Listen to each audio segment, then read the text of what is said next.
सर्वप्रथम मेरा नानीहरूलाई हार्दिक स्वागत।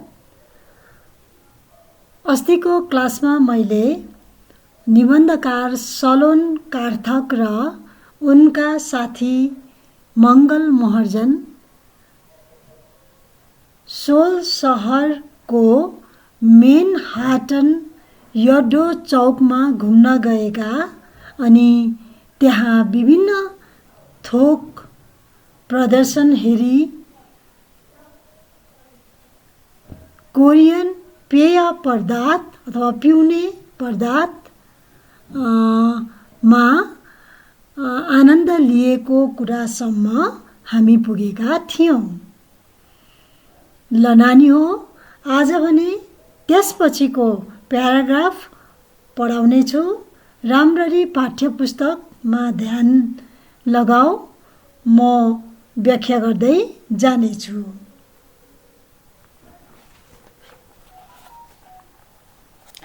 त्यहाँबाट फुटपाथ हिँड्दै हामी दुई भाइ 63 तले गोल्डन टावर चढ्ने इच्छा लिएर त्यहाँ पुग्छौँ। त्यो मेनहाटन यड्डो चौकमा जब निबन्धकार सलोन कार्थक र उनका साथी मङ्गल महर्जन पेय पदार्थ चोन योन सोडर पिइसकेपछि उनीहरू फेरि फुटपाथ हुँदै जब उनीहरूको तिर्खा मर्छ त्यसपछि फुटपाथमा हिँड्दै उनीहरू दुई भाइ भन्नुको मतलब निबन्धकार र उनका साथी गोल्डन टावर, जुन गोल्डन टावर चाहिँ 63 तल्ले छ अरे, त्यहाँ पुग्दछन्। यो अग्लो बिल्डिङ विभिन्न व्यापार वाणिज्य, ब्याङ्क, अफिस, रेस्टुरेन्ट, पसलहरूको केन्द्र रहेछ। अब यो जुन चाहिँ अग्लो बिल्डिङ थियो 63 तले भनेको त्यो बिल्डिङ चाहिँ विभिन्न प्रकारको व्यापार वाणिज्य किनबेच छ है। त्यसपछि ब्याङ्क पनि त्यहीँ रहेछ अरे, अफिस पनि त्यहीँ रहेछ अरे, रेस्टुरेन्टहरू पनि त्यहाँ रहेछ अरे, विभिन्न प्रकारको दोकानहरू त्यहाँ विभिन्न प्रकारको यस्तो यी कुराहरू चाहिँ त्यहाँनिर त्यो बिल्डिङमा रहेछ अरे। अब हुनु पनि त्यो बिल्डिङ कति तले रहेछ नानी हो? 63 तले भनेपछि 63, त्यत्रो अब कत्रो अग्लो होला अनुमान लगाइहाल, कल्पना गर्न सक्छौ। एउटा सानो अद्वितीयको संसार सरह भन्नुको मतलब अद्वितीय भनेको अचम्मको मतलब त्यो जुन चाहिँ अग्लो 63 तले बिल्डिङमा उनीहरू गए, गोल्डन टावर भन्दो रहेछ त्यसलाई, त्यहाँ गए। त्यहाँ चाहिँ उनीहरूले त्यो गोल्डन टावर भित्र चाहिँ उनीहरूले के अरे निबन्धकार र उनको साथीले चाहिँ एउटा अचम्मको संसार नै त्यहाँनिर पाए अरे। संसारमा जे चिजहरू जस्तो चिजहरू यो संसारभरि छन् त्यस्तै चिजहरू चाहिँ उनीहरूले त्यो गोल्डन टावर 63 तले गोल्डन टावरभित्र पाएछन्। 63 तले बिल्डिङ भए तापनि जान पाउने तल्ला चाहिँ 60 मात्र रहेछ। अब हुनु त 63 तले अरे, तर त्यहाँ जान पाउनु चाहिँ खालि 60 तलासम्म मात्र जान पाउँदो रहेछ, जान पाइने रहेछ। चढ्नु पर्ने लिफ्टमा, अब त्यो त्यत्रो अग्लो बिल्डिङमा जान त अब लिफ्टमा चढ्नु पर्यो र त्यो लिफ्टमा कोरियन किशोरी गाइडहरूले अब त्यो लिफ्टमा चढेर जाँदाखेरि त्यहाँनिर गाइड पनि कोरियन केटीहरू, किशोरी भनेको बिहा नगरेको, विवाह नगरेको केटीहरू राखिएको हुँदो रहेछ अरे। र ती गाइडहरूले चाहिँ कम्मरसम्म झुकेर चाहिँ स्वागत अथवा अभिवादन गर्दा रहेछन् अरे। अब यो जुन चाहिँ के अरे कोरियन गाइडहरूले कम्मरसम्म झुकेर स्वागत अथवा अभिवादन गरेको यहाँ देखाइएको छ। र यहाँबाट चाहिँ के स्पष्ट हुन्छ भन्दाखेरि कोरियनहरू चाहिँ आफ्नो संस्कृतिप्रति कतिको झुकाउ रहेछ भन्ने कुरा चाहिँ यहाँबाट स्पष्ट हुन्छ। अथवा संसारमा मन लोभ्याउने कुराहरूमध्ये संस्कृति पनि एउटा हो। बुझिराख नानी हो, संसारमा मन लोभ्याउने कुराहरूमध्ये संस्कृति पनि एउटा हो। र कोरियन ती स्त्रीहरूले झुकेर जुन चाहिँ अभिवादन गरे गाइड ती स्त्रीहरूले, र त्यो अभिवादन गरेको दृश्यबाट चाहिँ सबैको दिल जित्न सकेको स्पष्ट यहाँनिर भइरहेको छ। अब त्यसबाट चाहिँ के बुझिन्छ भन्दाखेरि यो चाहिँ एउटा आकर्षणमय संस्कृतिको प्रदर्शन हो भन्ने कुरा चाहिँ हामीलाई स्पष्ट हुन जान्छ। अथवा कोरियन गाइडहरूले कम वर्षमा झुकेर स्वागत अथवा अभिवादन गरेकोबाट एउटा त्यहाँको कोरियनहरूको संस्कृतिको प्रदर्शन भइरहेको, अनि त्यसमा चाहिँ हामी जुन चाहिँ बाहिरबाट आउने पर्यटकहरू छन् तिनीहरू चाहिँ ती सबै पर्यटकहरू चाहिँ आकर्षित भएको कुरा स्पष्ट हुन जान्छ। र यो प्रसङ्गमा कोरियन जीवन संस्कृतिको एउटा कुरा सान्दर्भिक ठहर्दछ कि यो कोरियन शिष्टाचार रहेछ। अब यहाँबाट अर्को कुरा के स्पष्ट हुन जान्छ भने ती गाइड स्त्रीहरू कोरियन स्त्रीहरू जसले कम वर्षमा झुकेर चाहिँ उनीहरूले अभिवादन गरे, र त्यहाँबाट चाहिँ के स्पष्ट हुन जान्छ भने निबन्धकारले कोरियनहरूले चाहिँ नियमको पालन शिष्टाचारसँग चाहिँ उनीहरूले गर्दा रहेछन्, अथवा आफ्नो सभ्य आचरण देखाएर चाहिँ उनीहरूले एउटा नियमको पालन गर्दा रहेछन्, उनीहरू अनुशासनबद्ध रहेछन् भन्ने कुरा चाहिँ हामीलाई यहाँबाट स्पष्ट हुन जान्छ। अब यो कोरियन जीवन पद्धति उप कन्फ्युसियसको ठुलो प्रभाव रहेछ। अब कन्फ्युसियस भनेको फिलोसफर हो, अथवा दार्शनिक अथवा दर्शन अथवा विचार पनि भनिन्छ। र यहाँनिर अब कोरियन फिलोसफर अनुसार चाहिँ अथवा कोरियनहरूको विचार अथवा दर्शन चाहिँ के रहेछ भन्दाखेरि ठुला बडाहरूको आदर र इज्जत चाहिँ हामीले गर्नै पर्छ भन्ने एउटा त्यस्तो खालको विचार चाहिँ उनीहरूको मनमा रहेछ। अफिसमा हाकिमभन्दा ढिल्याएर पुग्नु, हाकिमभन्दा चाँडो अफिसबाट उठेर हिँड्नु अभद्रता ठानिँदो रहेछ। अभद्रता भनेको अनुशासनहीनता अथवा नराम्रो, असभ्य पनि भनिन्छ। त्यस्तो चाहिँ त्यहाँनिर ठानिँदो रहेछ। भन्नुको मतलब चाहिँ अफिसमा चाहिँ हाकिम भनेको अफिसर आउनुभन्दा अघि नै पुग्नुपर्ने, अनि अफिसर जानुभन्दा गइसकेर मात्रै उनीहरू जानुपर्ने, त्यो चाहिँ एउटा उनीहरूकोमा त्यस्तो खालको एउटा अनुशासन अथवा नियमबद्ध शिष्टाचार आचरण चाहिँ त्यहाँनिर रहेछ। त्यो चाहिँ कोरियनहरूको संस्कृतिमा नै त्यो चिज त्यहाँनिर रहेछ। यस्तो राम्रो कुराहरू चाहिँ हामीले कोरियनहरूको जीवन पद्धतिमा चाहिँ हामीले पाउन सक्यौँ। र अब यो प्याराग्राफबाट हामीले के बुझ्छौँ भन्दाखेरि चाहिँ हामीले पनि अब त्यो कोरियन देशबाट चाहिँ हामीले धेरै कुरा सिक्न पर्ने रहेछ भन्ने कुरा चाहिँ हामीलाई स्पष्ट हुन जान्छ। अथवा निबन्धकारले यो निबन्धबाट हामीले पनि कोरियनहरू जस्तै परिश्रमी हुने, अनि संस्कृतिलाई मान्ने, शिष्टाचार हुने, नियमलाई पालन गर्ने, राम्रो दर्शन अथवा विचार राख्ने, अनि देशलाई उन्नतिको मार्गमा लाने त्यस्तो खालको विचार चाहिँ कोरियनहरूको रहेछ र त्यहाँबाट हामीले पनि यी कुराहरू सिक्न सक्नुपर्ने छ भन्ने कुरा चाहिँ निबन्धकारले स्पष्ट गर्न चाहेका छन्।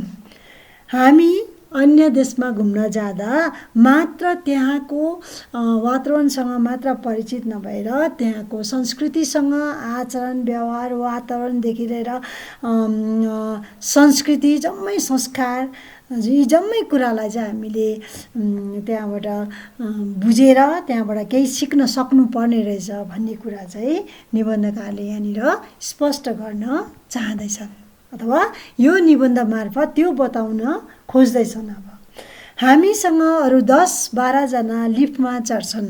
त्यति मात्र नभएर अब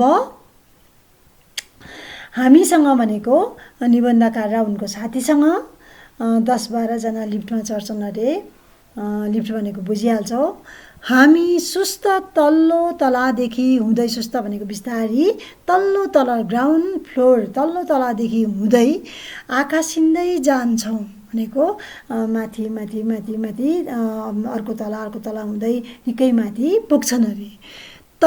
पर यसो हेर्दाखेरि पर नदी हान देख्छौँ। निकै पर त्यसरी तला चढ्दै जाँदा त्यो बिल्डिङमा तला चढ्दै जान्छन् लिफ्टमा जाँदा यसरी जाँदै गर्दा पर हेर्दाखेरि लिफ्ट उनीहरूले देख्छन् अरे। के अरे पर यसो हेर्दाखेरि चाहिँ त्यो लिफ्टबाट नदी हान उनीहरूले देख्छन् अरे। र त्यो नदीमा स्टिमर भनेको पानी जहाज अथवा स्टिमले चल्ने जहाजहरू त्यहाँनिर ससाना डुङ्गा भनेको नाउँहरू नदी हानमाथि राखिएको त्यसपछि करङ्गे पुलहरू पनि त्यहाँ थुप्रै रहेछ अरे। त्यस्तो हेर्दा हेर्दै बिल्डिङको 60 तलामा पुग्छौँ। अब घुम्नु जाँदा त अब हामी पनि त्यसै गर्छौँ कि नयाँ ठाउँहरू देख्छ, यहाँ के रहेछ यहाँ कस्तो चिज रहेछ भन्ने हामीलाई एउटा कौतूहलता अथवा जिज्ञासा भन्ने कुरा हुन्छ। र त्यस्तै निबन्धकार र उनको साथीलाई पनि अब त्यो बिल्डिङबाट बाहिर हेर्दाखेरि के देख्छ त भनेर यसो हेर्दाखेरि निकै पर चाहिँ उनीहरूले नदी हान देख्छन् अरे।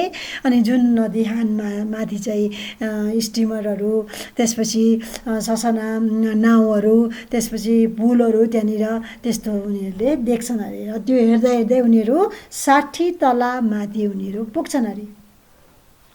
यहाँबाट तलतिर हेर्दा हजारौँ मोटर गाडीहरू साना साना कमिलाहरू झैँ अनेकौँ सडकहरूमा हतारमा दगुरिरहेका देख्छौँ। अचम्म लाग्यो अब निबन्धकार उनको साथीलाई मजा लागिरहेको छ, रमाइलो लागिरहेछ। नयाँ ठाउँ नयाँ उयो परिवेश वातावरण फेरि नयाँ चिजहरू देख्दाखेरि त्यसै पनि उनीहरू प्रफुल्लित भइरहेका छन्। निबन्धकार को साथी त उनले त अब पहिल्यै ती कुराहरूको अनुभव गरिसकेको। तर अब यहाँ के अरे निबन्धकारको साथी भएर चाहिँ उनी गाइड भएर चाहिँ यहाँनिर आएका हुनाले गर्दा उनले पनि दोस्रोचोटि यो वातावरणसँग परिचित हुने मौका पाए भनेदेखि निबन्धकारले पहिलोचोटि त्यहाँको वातावरणसँग संस्कार र संस्कृतिसँग परिचित हुने मौका पाए। र यहाँबाट तलतिर हेर्दा माथि अब 60 तला माथिबाट मुनि हेर्दाखेरि तल हेर्दाखेरि मोटर गाडीहरू कुदेको चाहिँ मतलब गाडीहरू त्यो कुदेको चाहिँ सानो सानो कमिलाहरू हिँडेको जस्तो त्यहाँ देखिरहेको थियो अरे। सुरुमा मोटरहरू कमिलाहरू चाहिँ एउटा पालमा पसेर अर्को पालबाट पुत्ता निस्किरहेका देखिन्छन्। अब जसरी एउटा कमिलाको घरमा हामीले यसो हेर्दाखेरि कमिलाले घर बनाएको हुन्छ र त्यो घरबाट चाहिँ एउटा धुलो हुन्छ, माटोको घर बनाएको हुन्छ, त्यो भित्र धुलो हुन्छ, धुलोबाट कमिलाहरू निक्लेर आफ्नो बाटो लागेको त्यस्तै खालको वातावरण चाहिँ त्यो गाडी कुदेको देखिरहेको थियो अरे। कमिलाहरू जसरी आफ्नो घरबाट सुरुङबाट आफ्नो घरबाट चाहिँ निक्लिँदै पस्दै पालबाट निक्लिन्छ, त्यसपछि फेरि पस्छ, निक्लिरहेको हुन्छ, पसिरहेको हुन्छ, त्यस्तै गाडीहरू एक ठाउँबाट निक्लेर अर्को ठाउँमा पसिरहेको त्यस्तो देखिरहेको थियो अरे। नदी हानमाथि उभ्याएका दर्जनौँ पुलहरूमाथि र तल मोटर रेल दगुरिरहेका देखिन्छन्। अब त्यहाँनिर त्यो नदीहानमाथि उभ्याइएका दर्जनौँ पुलमाथि भनेको मतलब नदीहानमाथि थुप्रै पुलहरू बनिएको त्यहाँनिर थियो अरे, देखे अरे उनीहरूले। र तल गरेर मोटर तल चाहिँ त्यो पुलमा चाहिँ त्यहाँनिर मोटरहरू त्यो जहाँनिर नदीहानमाथि पुल बनाएको थियो त्यो माथि चाहिँ गाडीहरू कुदेको क्या, मोटर रेल दगुरिरहेको त्यो दृश्य चाहिँ उनीहरूले त्यो ६० तला माथिबाट मुनि हेरिरहेका थिए। कति रमाइलो दृश्य चाहिँ उनीहरूले त्यहाँनिर हेरेर उनीहरू प्रफुल्लित अथवा खुसी भइरहेका थिए। अब नयाँ ठाउँमा जाँदाखेरि वरिपरिको दृश्य अवलोकन गर्न एकदमै रमाइलो हुन्छ। त्यस्तै निबन्धकार र उनको साथीले पनि दृश्य अवलोकन गरेर उनीहरू एकदमै खुसी अथवा रमाइलो मानिरहेका रहेछन् भन्ने कुरा हामीलाई स्पष्ट भयो। अब हेर, दायाँतिर किम्पो अन्तर्राष्ट्रिय विमानस्थलका माथि हवाई जहाजहरू ल्यान्डिङ गर्न तम्सिरहेका बुझिन्छन्। अब दाहिनेपट्टि अर्को दाहिनेपट्टि चाहिँ के रहेछ भन्दाखेरि उनीहरू त्यो ६० तला माथिबाटै दृश्य अवलोकन गरिरहेका छन्। वरिपरिको वातावरणसँग उनीहरू परिचित हुँदैछन् र यसै क्रममा निबन्धकारले भन्छन् कि अर्को दाहिनेपट्टि चाहिँ अन्तर्राष्ट्रिय विमानस्थल माथि हवाई जहाजहरू ल्यान्डिङ गर्न तम्सिरहेका बुझिन्छ। अब यहाँ हेर है, निबन्धकारले ठाउँ ठाउँमा आफ्नो भाषालाई अगाडि बढाउँदा कस्तो भाषाहरू प्रयोग गरेका छन् भन्ने कुरा पनि आउँछ। र यो प्रसङ्गमा यहाँ ठाउँ ठाउँमा उनले अङ्ग्रेजी शब्दहरू पनि लगाएका हामी पाउँछौँ। जस्तै अब हवाई जहाजहरू, यहाँ ल्यान्डिङ, यो चाहिँ के अरे अङ्ग्रेजी शब्दहरू हुन् जुन शब्दहरू चाहिँ हामीले प्रयोग गर्छौँ। र निबन्धकारले पनि यस्ता शब्दहरू यहाँ ठाउँ ठाउँमा अङ्ग्रेजी शब्दहरू पनि प्रयोग गरेका रहेछन् भन्ने कुरा हामीलाई स्पष्ट हुन्छ। यो पनि बुझिराख, भाषा शैलीको प्रसङ्गमा यो कुरा हुनसक्छ। दाहिनेपट्टि अन्तर्राष्ट्रिय विमानस्थलका माथि अन्तर्राष्ट्रिय विमानस्थल रहेछ अरे, हवाई जहाज ल्यान्डिङ गर्ने त्यहाँनिर अन्तर्राष्ट्रिय भनेको बाहिर देशहरूबाट आउने त्यस्तो विमानस्थल त्यहाँनिर रहेछ अरे, एयरपोर्ट। यहाँबाट पर देखिने सोल टावर पनि स्पष्ट देखिन्छ। त्यहाँबाट धेरै पर यसो हेर्दाखेरि सोल टावर पनि स्पष्टसँग त्यहाँ देखिँदै थियो अरे। र आकाशलाई मै खान चाहने सयौँ बिल्डिङहरू, त्यति मात्र नभएर अग्लो आकाशलाई मै खान चाहने भन्नु मतलब आकाशलाई छुनै खोज्ने अग्ला अग्ला बिल्डिङहरू सम्झ त्यस्तोहरू। र अरू बिचमा चाहिँ साना मजौला, बिचमा चाहिँ साना अलिकति सानो, त्यो अग्लो बिल्डिङहरूभन्दा अलिकति उचाइ कम्ती भएको, हाइट कम्ती भएको अथवा उचाइ कम्ती भएको त्यस्ता बिल्डिङहरू पनि त्यहाँनिर मजाले मिलेर त्यहाँनिर बनिएको उनीहरूले देख्छन्। अब हेर, ६० तला माथिबाट मुनि जुन जुन दृश्य देख्दैछ त्यो चाहिँ उनीहरूले यहाँनिर हेर्दैछन्। अब यो ६० तलामा खाना पाइने पसलहरू र सोल सहरलाई सम्झना गराउने सामानहरू किनमेल गर्न सकिँदो रहेछ। अब यो ६० तलामा चाहिँ के रहेछ, उनीहरू ६० तलामा आइपुगेका छन्। तला लिफ्टमा चढ्दै उनीहरू अहिले ६० तलामा आइपुगेका छन्। र त्यो ६० तला माथिबाट तलका दृश्यहरू उनीहरूले हेरिरहेका छन्। र ६० तलामा चाहिँ के रहेछ भन्दाखेरि खाना पाइने दोकानहरू त्यहाँनिर रहेछ अरे, पसल भनेको दोकान। र सोल सहरलाई सम्झना गराउने सामानहरू किनमेल गर्न सकिँदो रहेछ भन्नु मतलब हाम्रो देशमा चाहिँ नपाइने सोल सहरमा चाहिँ पाउने जुन चिज चाहिँ हामीले अब हामी पनि घुम्नु जाँदाखेरि हेर है नानी हो, हामी पनि घुम्नु जाँदाखेरि बाहिर कतै घुम्नु गएका छौँ भनेदेखि त्यहाँको एउटा सम्झनाको लागि आफ्नो ठाउँमा चाहिँ नपाउने त्यहाँनिर नौलो चिज जुन चाहिँ देख्छौँ त्यो चिजको त्यो ठाउँको एउटा विशेषतालाई बोकेको चिज चाहिँ हामीले किनेर ल्याउनु हामीलाई मनपर्छ। त्यस्तै सोल सहरलाई सम्झना गराउने सामानहरू मतलब सम्झना गर्न लायकको सामानहरू चाहिँ त्यहाँनिर पाउँदो रहेछ अरे। अब हेर, हामी केही साना सामानहरू किन्छौँ। त्यसपछि साना साना सामानहरू निबन्धकारले किने अरे।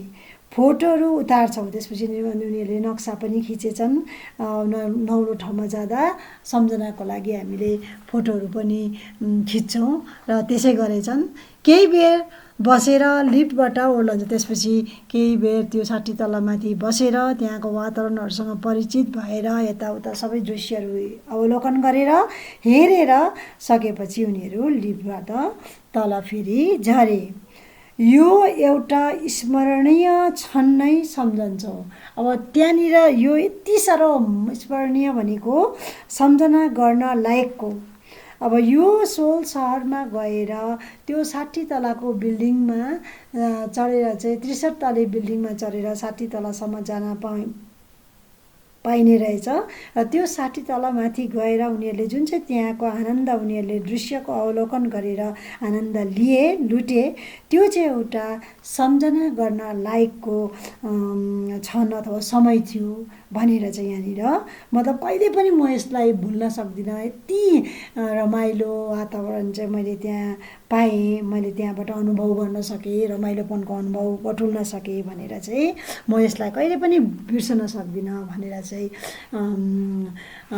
निबन्धकारले भन्दैछन्। भनौँ मतलब निबन्धकार र उनको साथी चाहिँ त्यहाँनिर एकदमै रमाइलो गरेछन्, मनोरञ्जन लिएछन्। तल झरेपछि फुटपाथ हुँदै हामी बस बिसाउनेतिर लाग्छौँ। जसरी हामी नौलो ठाउँमा जाँदाखेरि हामी अब यता पनि हेर्छौँ उता पनि हेर्छौँ, यो पनि हेर्न पर्ने भनेर हामीले कुनै ठाउँलाई हामीले छोड्न चाहँदैनौँ। त्यसरी नै दिनभरि हामी हिँड्छौँ।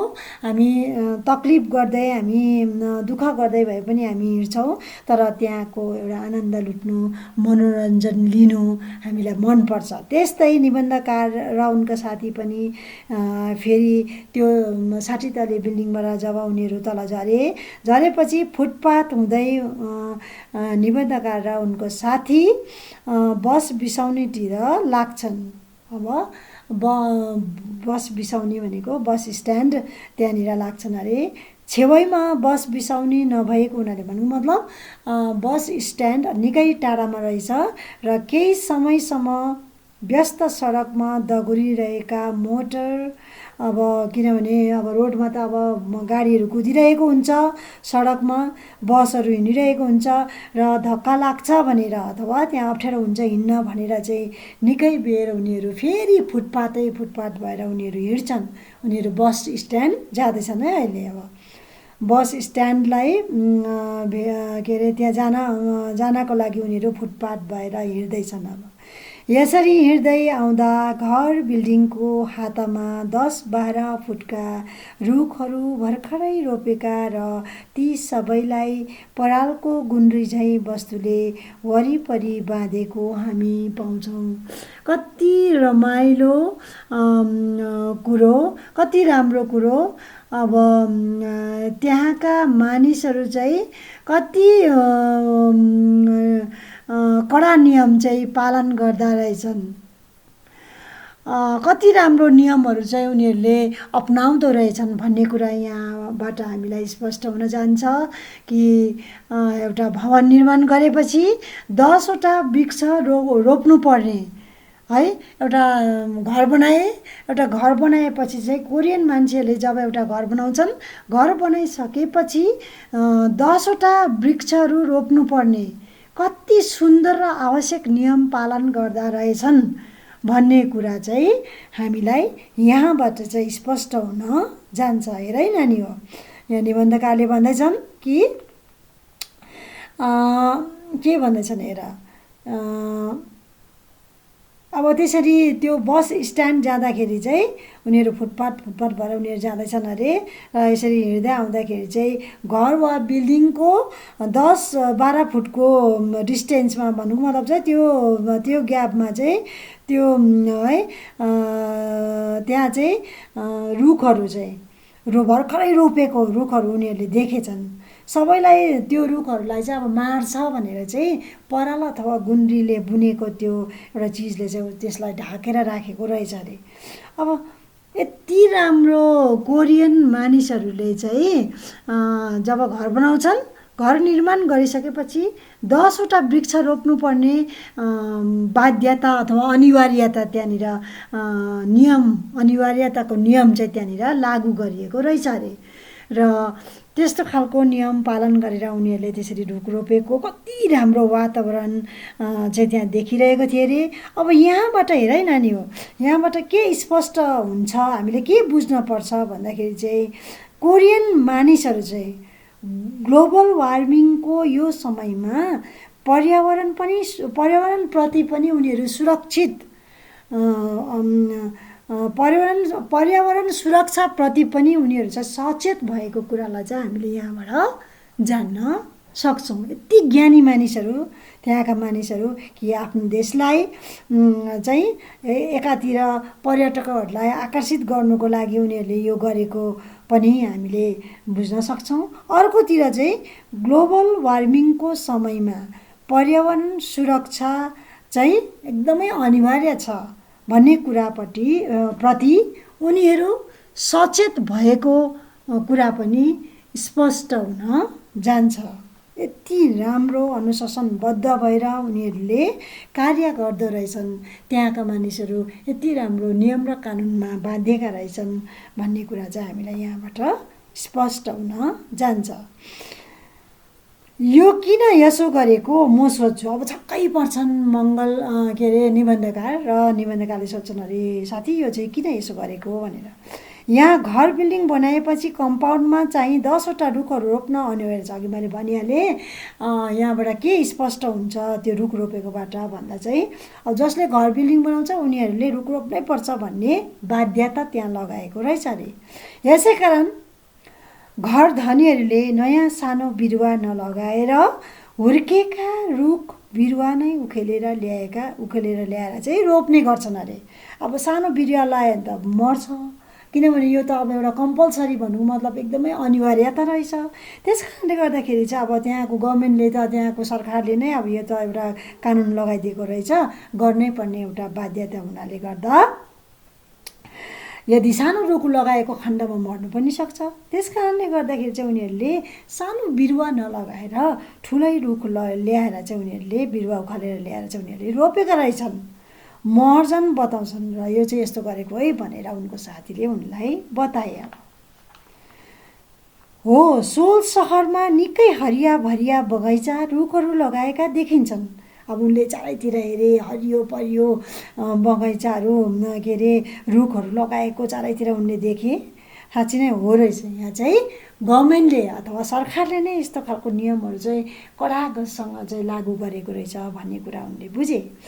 निर्जीव घर बिल्डिङ सडकहरूलाई यसरी हरिया पल्लौ पौधा बिरुवाहरूले सिँगारेर जीवन थपिदिएका रहेछन्। अब निबन्धकार छक्कै परे। अब साँच्ची नै हो रहेछ, यहाँनिर निर्जीव घर भनेको अब निर्जीव भनेको त अब सास नभएको हो। अब घर बिल्डिङहरू हामी भन्न सक्छौँ र त्यो घर बिल्डिङहरूलाई पनि एउटा जीवित पार्नुको लागि अथवा त्यसलाई जीवन्त दिनुको लागि चाहिँ त्यो घर बिल्डिङ सडकलाई पनि एउटा हरियो रुखहरू लगाएर पौधा बिरुवाहरू लगाएर त्यसले सिँगारेर चाहिँ एउटा जीवन्त बनाइदिएको रहेछ अरे। यो यसमा पनि एउटा जीवन छ भन्ने कुरा चाहिँ एउटा उज्यालिएको त्यस्तो जीवन चाहिँ त्यहाँ दिएको रहेछ अरे। हिँड्दै आउँदा निकै ठाउँहरूमा जेब्रा क्रसिङ भएर पार गर्छौँ। अब अर्को एउटा महत्त्वपूर्ण कुरा यो एउटा कुरा याद गर नानी हो, निबन्धकारले शीर्षक राखेका छन् जेब्रा क्रसिङमा कुकुर। एकपट्टि छ भने डल्फिनको नमस्कार, अर्कोपट्टि राखेका छन्। पार्ट ए पार्ट बी अथवा पार्ट अगाडिपट्टिको पार्टमा भागमा हामीले जेब्रा क्रसिङमा कुकुर ल्याऊ तिमीहरूले त्यो बुझ। अब दोस्रो भागमा डल्फिनको नमस्कार त्यो हेर है तिमीहरूले। अब यहाँनिर हामीले बुझ्नुपर्छ, हिँड्दै आउँदा निकै ठाउँहरूमा जेब्रा क्रसिङ भएर पार तर्छौँ। हेर है नानी हो, अस्ति मैले तिमीहरूलाई भूमिका बताउँदा स्पष्ट गरिदिएकी थिएँ जेब्रा क्रसिङ भनेको के हो भनेर। अब आज त्यही कुरा यहाँ आउँदैछ र मैले त्यो दिनै स्पष्ट गरिदिएको छु कि हिँड्दै आउँदा निकै ठाउँहरूमा जेब्रा क्रसिङ भएर पार तर्छौँ। जेब्रा क्रसिङ भनेको अस्ति मैले बुझिहालेको छ होला, र त्यो भएर चाहिँ उनीहरू त्यो ट्राफिक भएर उनीहरू पार गर्छन्। अब यो प्रणाली यहाँ साह्रै सुव्यवस्थित र अचम्मको रहेछ। अब त्यो जेब्रा क्रसिङ चाहिँ सुव्यवस्थित भनेको राम्ररी मिलाएको, त्यहाँनिर है राम्ररी पालन गरिएको, सुव्यवस्थित मजाले मिलाएर राखेको र अचम्मको भनेको छक्क पर्ने खालको त्यो रहेछ अरे। नभए त हजारौँ मानिसहरू अकालमै कालको कुचक्रमा पर्छन्। यदि त्यो राम्रोसँग नमिलाएको भएदेखि अथवा त्यो राम्रोसँग नमिलाएको भएदेखि चाहिँ आज सायद त्यहाँनिर हजारौँ मानिसहरूको मृत्यु अकालमा भनेको समय नपुगिँदै मानिसहरू मर्ने थियो होला, तर यहाँनिर त्यसो भएको छैन रहेछ अरे। यसरी यहाँ जेब्रा क्रसिङमा आइपुगेर हरियो बत्तीको सङ्केत पर्खिरहँदा महर्जन भन्छन्। अब ट्राफिकमा त मैले अस्ति भनिहालेँ, बत्तीहरू त्यहाँनिर हुन्छ, कुन बत्तीले के सङ्केत दिन्छ त्यो हामीले हेर्नुपर्छ, अनि मात्र पार गर्न सकिन्छ। त्यस्तै यहाँनिर अब हरियो बत्तीको सङ्केत पर्खिरहँदाखेरि चाहिँ अब त्यहाँनिर रातो बत्ती बलेको थियो होला र उनीहरूले पर्खिरहेका थिए, ट्राफिक जाम थियो, ट्राफिकमा त्यहाँ अड्किरहेका थिए, सङ्केत पाएका थिएनन् उनीहरूले अगाडि जाने। र महर्जनजी भनेको उनको साथीले भन्छन् अरे यहाँ सोल सहरमा कुकुरहरू पनि यो जेब्रा क्रसिङ भएर नै सडक पार गर्छन्। हेर साथी, यो सोल सहरमा नि कुकुरहरू समेत जेब्रा क्रसिङ भएर सडक पार गर्छन्, जतासुकै हिँड्दैन। यहाँको मानिसहरूको के कुरा गर्नु, अब यहाँबाट चाहिँ के स्पष्ट हुन्छ, कुकुर समेत यसरी पार गर्छ भन्ने कुराबाट चाहिँ हामीले के बुझ्न सक्छौँ भन्दाखेरि अचम्मको कुरा। अब छक्कै पर्छन् निबन्धकार। अब यहाँबाट चाहिँ हामीले के बुझ्न सक्छौँ भनेर भन्दाखेरि चाहिँ सोल सहरका मानिसहरू मात्र अनुशासनबद्ध नभएर नियमलाई पालन गर्ने मानिसहरू मात्र त्यहाँका शिष्टाचार र सभ्य छैनन् रहेछन्, तर पशु समेत त्यहाँका एकदम अनुशासनबद्ध रहेछन् भन्ने कुरा चाहिँ हामीले जान्न सक्छौँ। र अब हेर, यहाँबाट त्यो कुरा स्पष्ट हुन्छ कि कुकुरहरू जेब्रा क्रसिङ भएर सडक पार गरेकोबाट के स्पष्ट हुन्छ भन्दाखेरि कि सभ्य देशको मानिसहरू मात्र सभ्य हुँदैन रहेछ, तर सभ्य देशको कुकुर समेत सभ्य हुँदो रहेछ भन्ने कुरा चाहिँ हामीले यहाँबाट स्पष्ट गर्न सक्छौँ। निबन्धकारले त्यो स्पष्ट पार्ने कुरा यहाँ गर्दैछन्। हेर है, रातो बत्ती बलुन्जेल सडकको किनारमा पर्खिरहन्छन् र हरियो बत्ती बल्ने बित्तिकै सडक पार गर्छन्। कुकुरहरू समेत जेब्रा क्रसिङ गरेको कुरालाई देखाएका छन् यहाँ निबन्धकारले। अब यहाँबाट चाहिँ सभ्य देशको कुकुर समेत सभ्य हुँदो रहेछ भन्ने कुरा हामीले चाल पायौँ। र मलाई यो थाहा पाउँदा तथ्य सद्पूर्ण लाग्छ भनेको, अब निबन्धकारले यो कुरा चाल पाए, मान्छे मात्रै कहाँ सभ्य रहेछ र कोरियाको, तर पशु समेत सभ्य रहेछ भन्ने कुरा चाहिँ उनले चाल पाए र एकदमै मजा लाग्यो। सद्पूर्ण भनेको एकदमै इन्ट्रेस्टिङ, उहाँलाई एकदमै अब रुचिपूर्ण, मजा लाग्यो, उनलाई आनन्द लाग्यो र आनन्दको हाँसो त्यहाँ छाडिराखेर हामी पनि पारिपट्टि पुग्छौँ। र एकपल्ट जोडले उनी हाँसेर खुसी लाग्यो है, आनन्द लाग्यो, खुसी लाग्यो र त्यो आनन्द चाहिँ उनले के अरे निकाल्छन् बाहिर, अथवा हाँसेर उनीहरू फेरि आफ्नो बाटो लाग्छन्। अर्को दिन मलाई श्री किम नामको एक कोरियन मित्रले उनको मित्र श्री पाकसँग सोल सहर बाहिर घुम्ने योजना बनाइदिनुहुन्छ। अब त्यो दिन त के अरे उनको साथी महर्जनले जम्मै घुमाए, गाइड भए, तर अब घुमिसकेका थिएनन्। त्यस कारणले गर्दा अब घरिघरि उनी त यहाँ पढ्न आएको र घरिघरि पढ्ने मान्छेले घरिघरि घुम्न जानु पनि भएन। त्यस कारणले गर्दाखेरि सायद उनको समय थिएन होला। त्यस कारणले गर्दा उनले अर्को दिन घुम्नुको लागि चाहिँ उनको साथी किम भने उनको अर्का साथी रहेछन्, महर्जनको साथी किम रहेछन् र उनलाई चाहिँ उनी चाहिँ कोरियन मित्र रहेछन् महर्जनको र श्री पाकसँग के अरे किम नामको एकजना कोरियन मित्रले हो अर्को दिन चाहिँ निबन्धकारलाई श्री किम नामको एक कोरियन साथीले चाहिँ उनको मित्र श्री पाकसँग सोल सहर घुम्न जाने योजना बनाइदिनुहुन्छ। अब पाकसँग चाहिँ तिमी सोल सहर घुम्नु जाऊ है अर्को ठाउँ भनेर चाहिँ उनले त्यहाँ बन्दोबस्त गरिदिँदा रहेछन्। श्री पाक पटक्क अङ्ग्रेजी जान्दैन, तर त्यो पाक भने जुन चाहिँ मान्छेसँग घुम्नु जानु भनेर भने उसले चाहिँ अङ्ग्रेजी जान्दैन थियो अरे।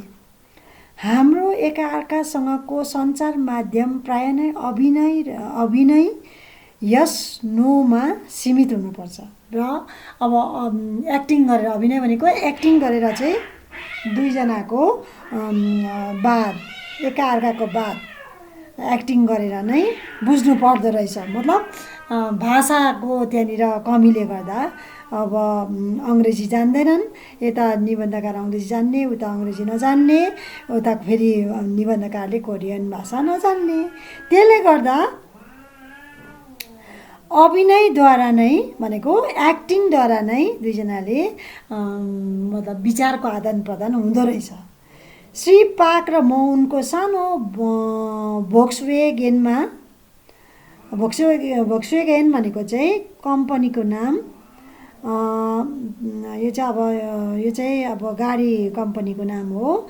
पेसेन्जर गाडी, प्राइभेट गाडीहरू हुन्छ, यो पेसेन्जरहरू बोक्छ, प्राइभेट गाडी हो, पेसेन्जरहरू बोक्छ र त्यो भोक्सवेगेन अभिनयको माध्यमबाट नै रातो पहिलो हरियो बत्ती बल्ने ठुला सडकहरू र त्यहाँ गुड्ने हजारौँ यातायातका साधनहरू पार गर्दै यस्तो ठाउँमा आइपुग्छौँ जहाँ लेखिएको रहेछ गुड बाई। अब उनीहरू त्यो के अरे प्राइभेट गाडीमा चढ्छन्, दुईजना पाकसँग दुईजना चढ्छन् र चढेर चाहिँ उनीहरूले त्यो एक्टिङको माध्यमबाट नै रातो निलो पहेँलो हरियो बत्ती बलिरहेको सडकमा र त्यहाँ कुदिरहेको त्यो हजारौँ यातायातको साधनहरू पार गर्दै, त्यो ट्राफिकहरू पार गर्दै, यातायातको मतलब हजारौँ गाडीहरूलाई पार गर्दै उनीहरू एक ठाउँमा आइपुग्छन् अरे जुन ठाउँमा चाहिँ गुड बाई लेखेका रहेछन्। सडकहरू पार गर्दै उनी सडक भएर त्यो गाडीमा चढिरहेका छन्। विभिन्न वातावरणहरू दृश्यहरूलाई हेर्दै, वातावरणहरूलाई च्याउँदै, दृश्यहरूलाई हेर्दै, हजारौँ गाडीहरूलाई हेर्दै उनीहरू एउटा गुड बाई लेखेको ठाउँमा आइपुग्छन् अरे। गाइड भएका श्री पाकले जानी नजानी मलाई बुझाउने चेष्टा गर्छन्। अब गाइडमा त अब पार्क छन्, उनी कोरियन हुन्, यता निबन्धकारले कोरियन भाषा नजान्ने, उता पार्कले अङ्ग्रेजी भाषा नजान्ने र अभिनयद्वारा नै उनीहरूको आदान प्रदान हुँदैछ र बुझ्ने चेष्टा हुँदैछ, एकाअर्काको बातचित हुँदैछ र अब उनले के अरे श्री पाकले चाहिँ जबरजस्ती बुझाउने कोसिस गरे अरे, प्रचेष्टा भनेको कोसिस गरे अरे कि निबन्धकारलाई सोल गुड बाई। अब यो गुड बाई भनेर लेखेको चाहिँ के रहेछ भन्दाखेरि चाहिँ अब चाहिँ सोल गुड बाई, सोललाई चाहिँ गुड बाई गरेको यो भनेर चाहिँ भने अरे उनले भन्न चाहेको चाहिँ के भन्न चाहेको उनले भन्दाखेरि चाहिँ अब हामीले सोल सहरलाई छाड्यौँ, मैले उनको कुरा बुझेँ भनेर सङ्केतमा जनाउने प्रचेष्टा गर्छु। उनले भन्न चाहेको चाहिँ अब हामीले सोल सहरलाई छाड्यौँ, गुड बाई भनेको चाहिँ अब हामीले चाहिँ सोल सहरलाई छाड्यौँ है भन्नु, मतलब सोल सहर चाहिँ प्राय अब सक्यो भनेर भनेको रहेछ। मैले उनको कुरा बुझेँ, अब है मैले भनेको निबन्धकारले पार्कको कुरा चाहिँ बुझेँ भनेर सङ्केतमा जनाउने प्रचेष्टा भन्नु, मतलब मैले चाहिँ तपाईँको कुरा बुझेँ, सोल सहर गुड बाई भनेको, सोल सहर छाड्यौँ भनेको यो मैले बुझेँ भनेर उनले सङ्केत दिन्छन्, अभिनयद्वारा नै सङ्केत दिन्छन्, बुझाउने चेष्टा गर्छन् श्री पाकलाई। र आजलाई यति, अर्को क्लासमा फेरि हामी भेट्नेछौँ।